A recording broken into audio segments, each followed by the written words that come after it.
प्रिय भक्तों, आप सभी को सादर जय सिया राम। हर हर महादेव, घर घर महादेव। आशा करता हूँ कि आप सब परिवार कुशल मंगल एवं स्वस्थ होंगे।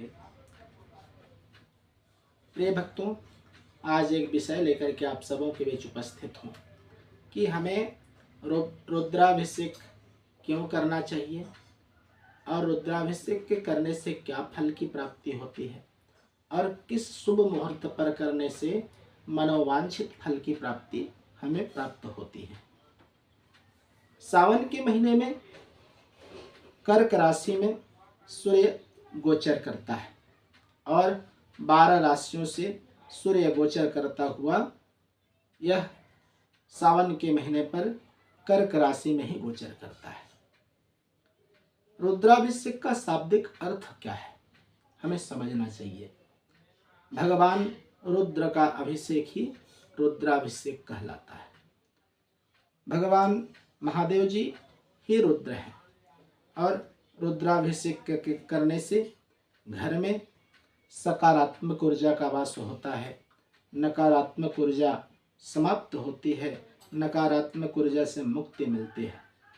भगवान रुद्र यानी शिव जी, इनमें सभी देव देवताओं का वास होता है।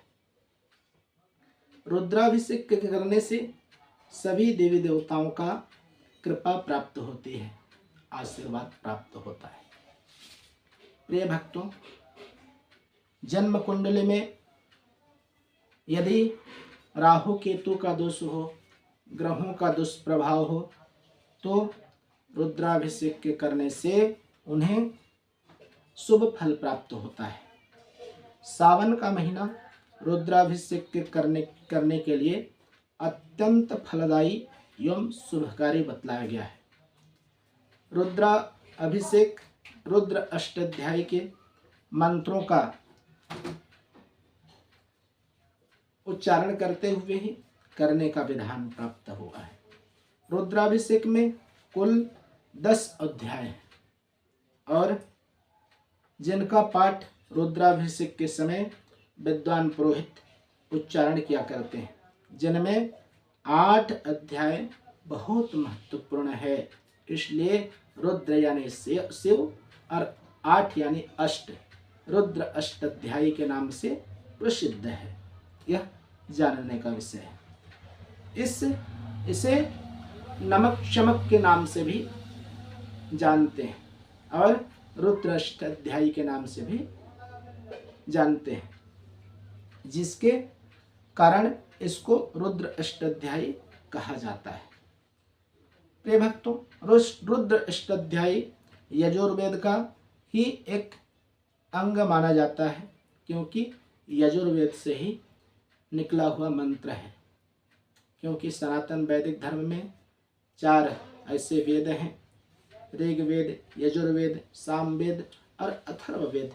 इनमें यजुर्वेद से निकला हुआ ही मंत्र है, जिसे रुद्र अष्टाध्यायी के नाम से जानते हैं। रुद्र अष्टाध्यायी में भगवान शिव का ही गुणगान किया गया है और भगवान शिव को संपूर्ण रुद्र अष्टाध्यायी का पाठ करते हुए ही यह रुद्राभिषेक करना चाहिए।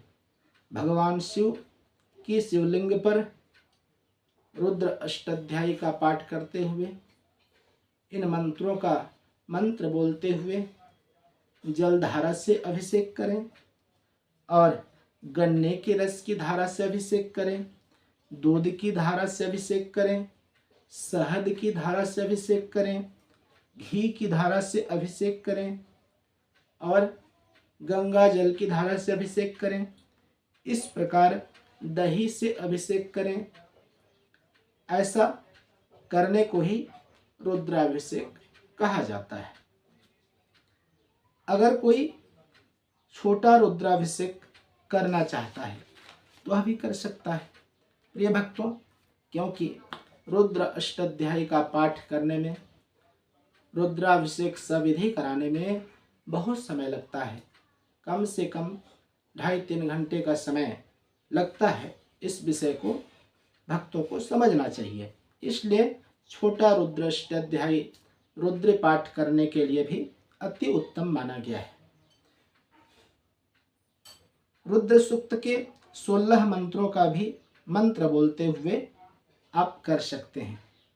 इन मंत्रों से भी पुरोहित वर्ग मंदिरों में इत्यादि में, देव मंदिरों पर, प्रतिष्ठित मंदिरों पर रुद्राभिषेक विद्वान पुरोहितों के द्वारा कराई जाती है, जिससे भी भगवान महादेव जी का आशीर्वाद प्राप्त होता है, फल की प्राप्ति होती है।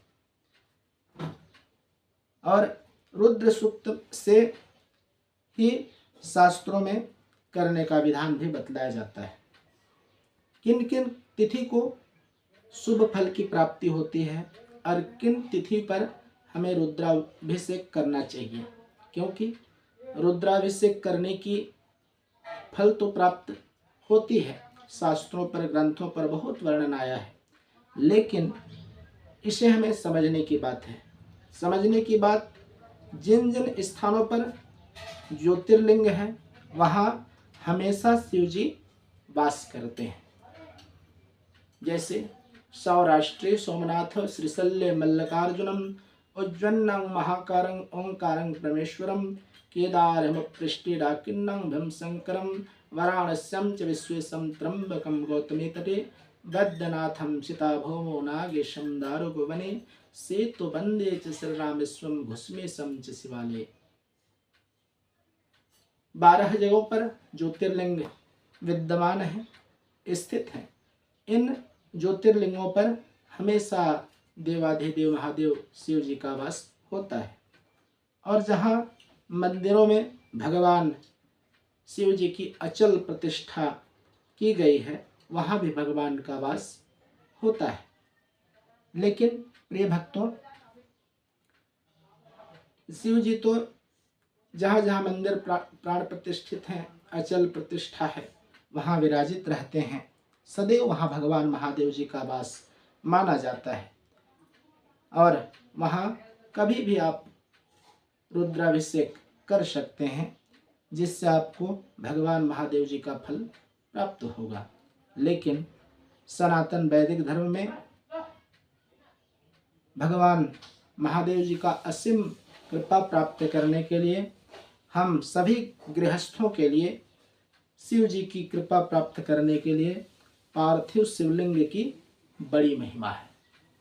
और पार्थिव शिवलिंग की महिमा, इसके कृपा प्राप्त करने के लिए हमें शिववास जानना अति आवश्यक है। हम पार्थिव शिवलिंग का रुद्राभिषेक करेंगे तो उस समय वैदिक ब्राह्मणों से पंचांग इत्यादि पर शिववास जानने की तिथि देख करके ही जाना जाता है। और पार्थिव शिवलिंग निर्माण करने के लिए मिट्टी इत्यादि संग्रह करनी पड़ती है। जो मिट्टी आपको किन, जो आप वर्ग के हैं, उन्हें कौन सी मिट्टी ग्रहण करनी चाहिए, यह विषय मैं अगले वीडियो पर बताऊंगा। लेकिन कुम्हार जिस मिट्टी को लेकर के घड़े का निर्माण करता है, उसी तरह जो अच्छी मिट्टी होती है उस मिट्टी को आप लें और उससे शिवलिंग बना करके भगवान महादेव जी का रुद्राभिषेक करें, ऐसी विधि प्राप्त होती है। प्रिय भक्तजन, शिवलिंग बनाने के लिए कौन सी मिट्टी ग्रहण करना चाहिए, मैं आप सबों को भी विस्तृत चर्चा वर्णन में बतलाऊंगा। और इसके लिए जो पार्थिव शिवलिंग होती है, इसके अभिषेक करने के लिए शिववास जानना अति आवश्यक होता है, जिससे भगवान महादेव जी की कृपा प्राप्त होती है। शिववास जानने की आप विधि जान लें, क्योंकि शिववास जान करके यदि शुभ मुहूर्त में आप रुद्राभिषेक करेंगे तो भगवान महादेव जी का अनंत गुना फल प्राप्ति होगी।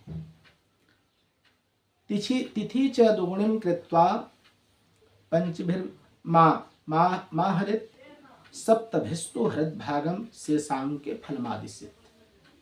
तिथि दुनी करें और 5 जोड़ें, 7 से भाग दें, एकेन वस्ते कैलासे।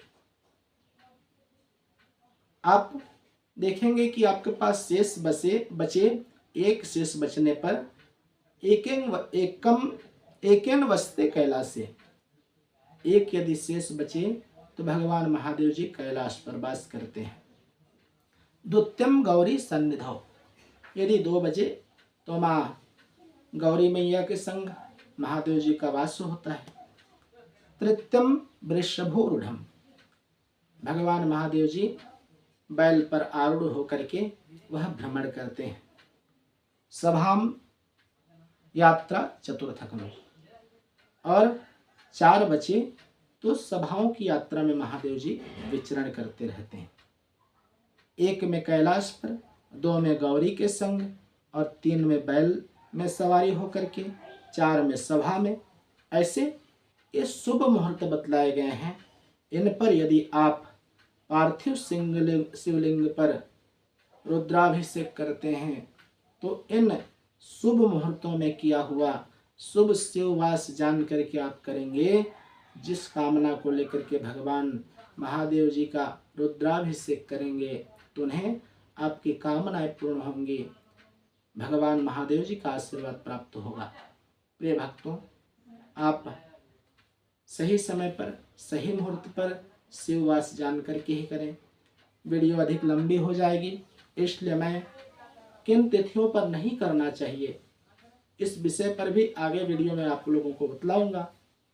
प्रिय भक्तों, मेरे इस बताए हुए ज्ञानवर्धक बातों को अपने जीवन पर उतारें और मेरे इस YouTube चैनल को लाइक करें, सब्सक्राइब करें, इंस्टाग्राम चैनल को लाइक करें, सब्सक्राइब करें, शेयर करें और आप सबों को पुनः सादर जय सिया राम, हर हर महादेव।